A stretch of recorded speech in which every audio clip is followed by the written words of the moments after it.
everyone, welcome to Before and After. My name is Lee Trujillo Paquet and I'm the founder and executive director of Street Racing Kills. My name is Laura Guimedo. I am the Outreach and Community Relations Director of Street Racing Kills.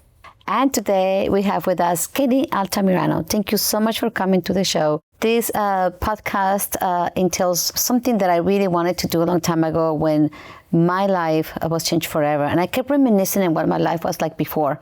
And I was thinking, wow, my life is completely different now. And then I met so many victims and people that have funded nonprofits and why they do it, why they started doing what they're doing. So I was like, you know what, this is something that needs to be talked about. This is something that people don't know how there's a before and there's an after. So I know you have a before and after, and that's why we invited you to come here. And we thank you so much for being with us here today. Hi, my name is Kenny Altamirano, the co-founder and executive director of Control Plus Create Studio. All right, Kenny, so we just met not long ago, and you have such an amazing story. So today, tell us, what was your life like before you started your nonprofit organization? And what was your inspiration for starting that organization? So my story goes back in the city of Hawthorne, beach boy. I was in a family of a single mother. My dad wasn't part of my life until I was 13. So my mom was always working, and then my two siblings were teenagers taking care of me, raising me. So during those years, I felt like I needed a father. I didn't have no parents. Yeah. So I kind of rebelled. I started using drugs, started drinking, and then I started selling drugs. So I got into myself selling drugs, hanging out with the wrong crowd.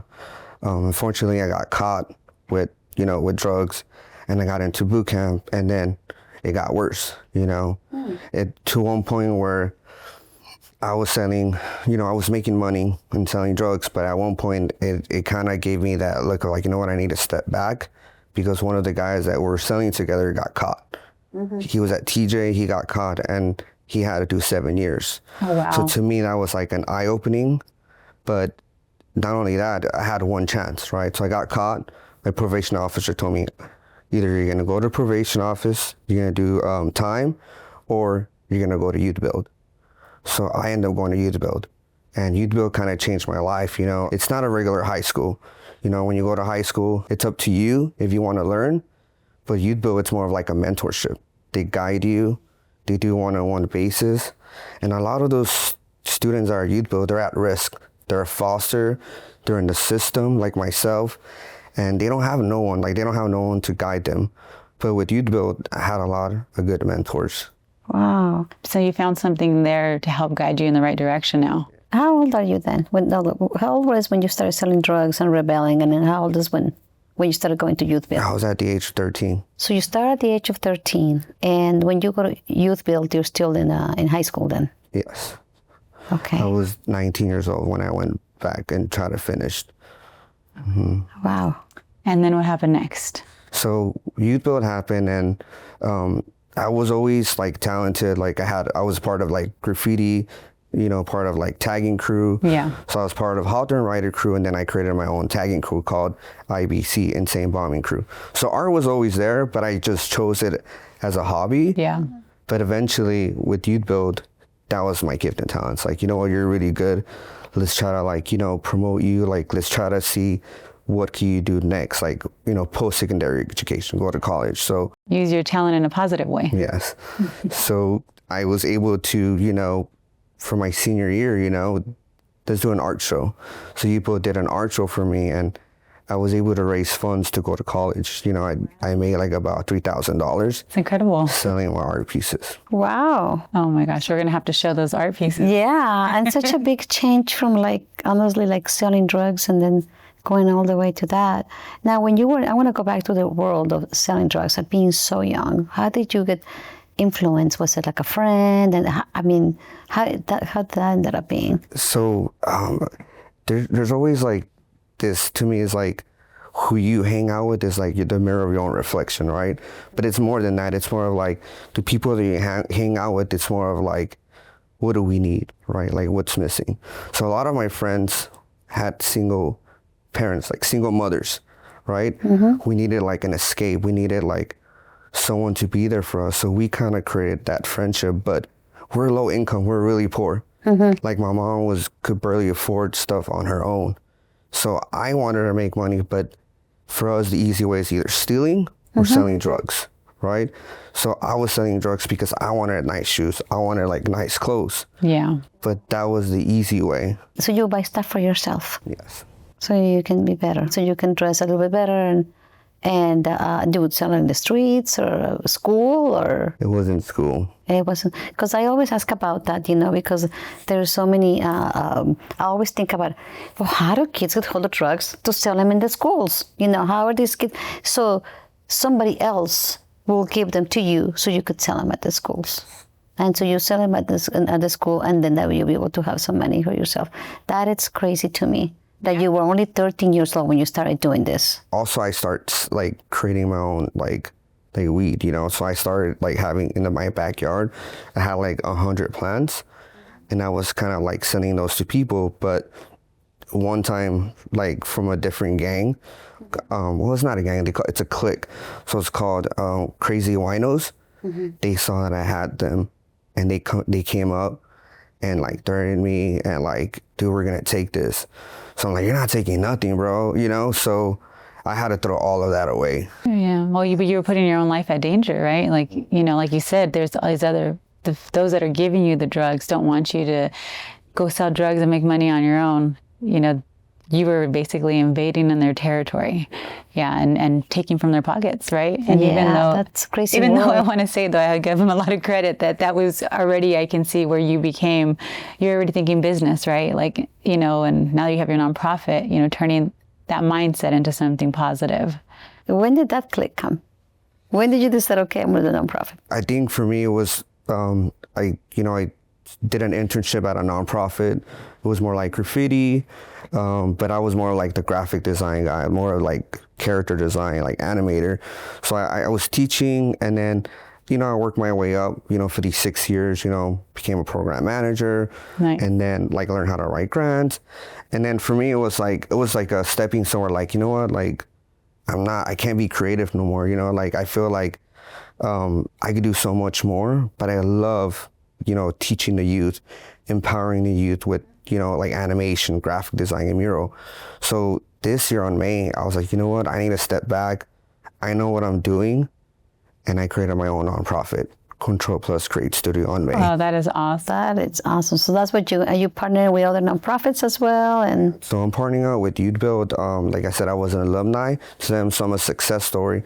So my mentor is Alex Lima from Youth Build Bridge. So with him, he's like, you know what, like, let me mentor you. And I just been on his wings, just kind of like learning how to create my own nonprofit, how to create like programming and partner up with other businesses that have the same. So tell me more, what is your nonprofit? What do you guys do? And, what's your mission? So our mission is to help youth at risk in the like art world. Like it's either in animation, graphic design, or filming, but it's more of the workforce development. A lot of our youth are at risk.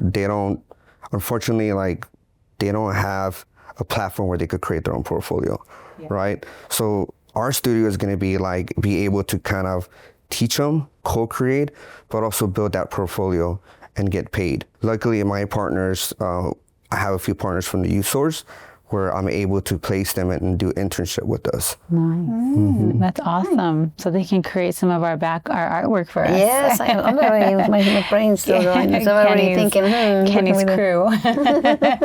So I wanted to ask you, how is your mom and your dad? I mean, I'm sure they're proud of me because they had to go through what you went through together. How are they doing, your parents? I know in the beginning it was really rough because I was like the black sheep. I was the last child, but I was supposed to be the miracle child. Like my mom and my dad said, you know what, let's have the last kid and fix our problems. But that wasn't the issue. The issue, it made it worse. They end up separating? They got separated officially. My mom was like, you know what, I'm done with you. And now, they look at that and they kind of blame themselves like, I wish I was there. Like my dad always says, I wish I was there for you because I was there for your other sibling. But I told him, Dad, like, let it go. Like, I love you. Like, you're my dad. Things happen for a reason. We're humans. We make mistakes. But he's really proud of me, the work that I'm doing, and then my mom too. Oh, that's beautiful. And what about your siblings? So what do your siblings do? So, my brother passed away last year. So he was one of like my inspiration of like every time I had my art show or I had a event at work, he was my number one. But now I have him right here. But he's always in my mind when I kind of like, I feel like really down or I feel like I want to give up. He's always pushing me. He's always that like, Kenny, you could do it. You're going to be the future. You're going to help our family, Yeah. And he's always there, even though he's not here physically, but he's there spiritually. We got our angels, believe me. The angels push you. Believe me, he's going to make sure that you succeed, or he's going to kick you in your butt to make sure that you succeed. Definitely. If anything regarding your past, what you went through, and thank God you're one of the few maybe that was able to get out of it. What will be your message to the youth that are going through what you went through, and what message can you give them to give them that strength, to get out of it? What would you say to them? And if you don't mind, please send it to the camera. I think for youth, like I was a youth at risk, and sometimes we have to just be open-minded. Sometimes the world is not against you. You choose that. Just there's going to be people there. They're going to try to support you, mentor you, and you just have to be open-minded. At one point, I closed my doors to everyone that wanted to help. But one time, with Mr. Aaron, my mentor, I opened up to him and he helped me, go to college. And because of that, making sure that you're able to open up and, be that light for yourself. Because sometimes we're in that darkness and we think that there's no one there, but there's people there to help you guys out. It's beautiful. Mm-hmm. Now, I have a question for you, Kenny. I know you've been through a lot. Mm-hmm. Is there a moment in your life like that you can say like, this was the worst thing that could have possibly happened? Something that really just opened up your eyes. I think recently, like my brother just passing by.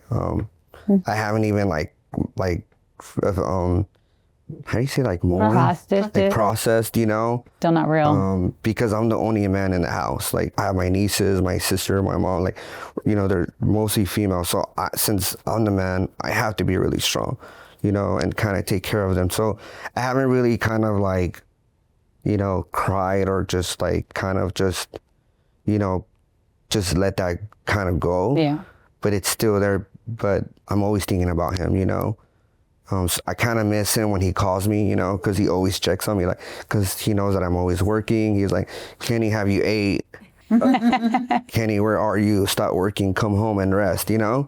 Because he was the only one that checks on me. Yeah. Oh, I understand that. That's the same thing happened to me. He's always with you. Yeah, I know you. I remember when my mom passed away, I would call her every day on my way to work and on my way back. And I was like, about to send that text, about to call. So I know exactly what you mean. Happened the same thing with my brother. And then it's horrible to lose a loved one. Yeah, it is. It's hard to lose a loved one. Because he was like my dad. Like he raised me, He was Absolutely. like 18. And like you said, your siblings raised you, right? Your parents were always gone. So that's like your dad. But, I think that's also what pushes you, right? Like you had that brother to push you, and even from beyond, the grave, he's always going to be with you and continue to push you and your organization, because you're helping so many other kids. That's the other thing. I really, Lily and I had this conversation. You're so inspirational to us, and we love that we're going to be able to collaborate. Street Racing Kills will be able to collaborate with the youth and your organization, because I love what you're doing. There's so many people that need this kind of help, that need somebody to take them under their wing and show them a positive way. The artistic work that you have, instead of tagging on the streets, you're going to create art that you can sell and make money and have a life, right? And build a career from it. So, I really appreciate what you're doing and how you're taking the youth under your wing. I think there's so many stories like yours, right? And then you've met plenty of other teens that need your organization, so thank you for what you do. I can't, you're an angel. Thank you. What's next? What's coming up? Tell me, since you started your nonprofit, how long ago? When did you become nonprofit? We became a nonprofit on May, but then officially kicked in like July. Of this year. Yeah. So you're a baby, brand new baby. A beautiful brand new baby just came into a new nonprofit to this world, which is amazing. You know, the world nonprofit is a beautiful world. You know, especially because most nonprofit will do it from our heart. You know, it's from a need, and something just brought us to do what we do. You know, so since you just started, what's next? What are your plans right now? Do you have anything coming up? So right now we're just teaching, fall semester, like graphic design and animation. That's amazing. But there's a lot of like good things are coming up, like for like our partnership, like you guys are doing workshops. Yes. I think Safer Street is really important because a lot of our youth, they're not aware of like the responsibilities when you get on the wheels. You know, like driving safe, like drinking, you know, doing drugs, or even doing those donuts, you know. So to them, I think this is going to be, you know, really important because in their community, there's a lot of people that are doing that, you know, that are just driving and they're not driving safe, you know. Yesterday, I was going home and I don't know what happened, but someone crashed, right? And we don't know if they were under the influence or whatever, or what was it, but they didn't hit no one, but imagine if they would hit someone, you know? Yeah. So kind of having them like aware of like what not to do, it's really important. No, totally. I think that our partnership, you know, would be awesome because you're teaching them how to have this new life and career, and they're going to start making money. But who taught them about traffic safety, right? They're starting to get money. They're going to buy a car. Are they going to drive unlicensed or without insurance? Are they going to drive recklessly, peer pressure from other teens to, you know, drive fast? So this is going to be a beautiful partnership, you know, where we can both help at-risk teens and scholarships for them too. Yeah, you tell us where the youth is and we go. We're very excited. So I'm so happy that how did we meet? Do you want to tell everybody how you met Street Racing Kills? I met you guys at, I think it was 2 or 3 years ago. You guys were at an event at my old agency where I was working at. Really? And then from there, I saw you guys in Connect to Lead. So Connect to Lead is another partnership that we have. Love Connected to Lead. Jennifer Harris. And Jessica. So I saw their story and I saw you guys working with them and doing an event.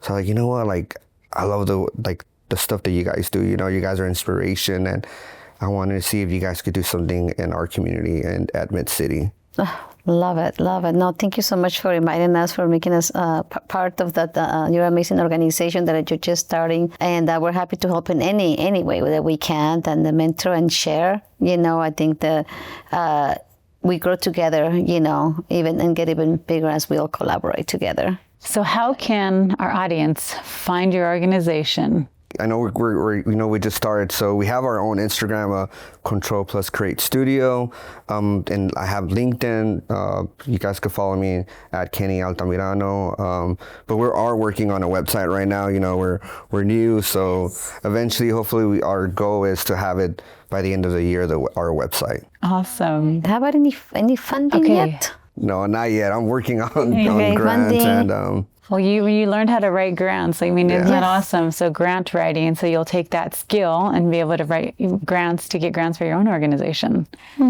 So tell us, what are you working on now? So right now, I'm working on a script for an animation short film, and it's called No Manches. I love it. So it's kind of like horror comedy, gives me back in the 90s, like Goosebumps, like Tales of the Crypt. So I remember those. Yeah. So right now I'm just kind of like writing and you know, creating like the script, but the goal is that next year we could start production. Wow. That's awesome. So you know how to do all of that? Yes. Oh, wow. I can't wait to see. I can't wait to see what that looks like. You definitely have to invite us when you guys start production. So if you guys want to collaborate, you know, give me some ideas. So what is it about No Manches again? No Manches is going back to like, you know, different cultures with like folklore, like scary stories, you know. Like for one of them, it's going to be like La Llorona.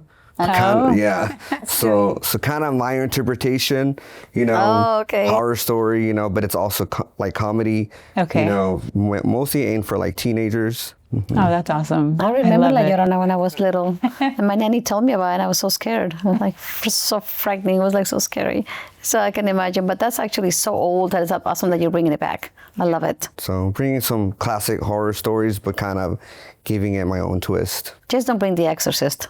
All right. Scary to me. Just Kidding? No, not really. I'm serious. I'm very scared of The Exorcist. I know. Just leave that horror one Okay, behind. so we'll leave that one alone. But yeah, La Llorona and all of those things, that is awesome. Well, I can't wait to see all of that, both of us. We're excited about your future. This is something that's just a little baby that's just been another baby nonprofit that's just starting with an amazing story, with the things that you did and how you turned your life around. It's commendable. So thank you so much for doing what you're doing now, what your plans are of really saving so many people that are out there, that are overlooked. You know what I mean? Yes. That's such as youth and so many people end up just keep going down, but it's just saving one. Kenny, you're doing an amazing job. So I know you're going to be saving definitely more than one. So thank you so much. Thank you. Appreciate it. So any last words, Kenny, for our audience? Thank you for having me. And like for me, it's like, you know, I have my own nonprofit, but it's not my own nonprofit. It's the community. So to me, it's just serving the community, serving the youth. And I'm not alone. You know, you guys are there. There's more nonprofits to support our youth. And like I said, I'm there for anyone who needs me. You guys could give me a call at 424-652-0333. Thank you for having me. Well, together, we're going to all be saving lives. Yeah, I love it. Thank you so much. So again, thank you, Kenny, for being with us today. And thank all of you for watching today's episode of Before and After. And don't forget to follow us on Instagram, TikTok, Facebook, YouTube, and LinkedIn. Thank you for watching. Bye. Bye.